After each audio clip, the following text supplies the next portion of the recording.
Сайн байцгаана уу хүүхдүүдээ. Өнөөдрийн үлээр айлд бүгдээрээ усны үхээр яагаад усан дамжаатай болсон талаар ярина. Усны үхээр яагаад усан дамжаатай болсон бэ? Эрт цагт нэгэн авраг усны үхээр амьд байдаг байжээ. Хэн ч түүний нэрийг үл мэднэ. Нэгэн өдөр тэр амьтдад нэрийг минь таах гээд олдоод үзэх юмээ бадамжээ. Бяцхан ястан бэлхий. Хэрвээ нэрийг чинь таачвал яах вэ? Гэж асуухад тэгвэл би хуурай газар амьдрахаа болж усан дамжаадаг болно. Зөвхөн шөнөл хоол хүнс ирэхээр уснаас гарч ирнэ хэмээн ам гаржээ. Удалгүй бяцхан ястан бэлхий усны үхрийн өдөр бүр очдог нуурыг мэдэж авжээ. Тэгээд нэг өглөө түүний сэн дагаж очоод бутны ад нуудан харахыг нь хүлээв.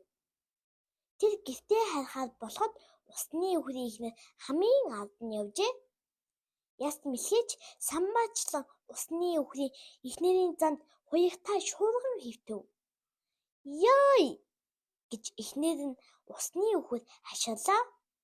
Тэр хөлөө ястан бэлхийн хатуу хуягт цохиж орхив.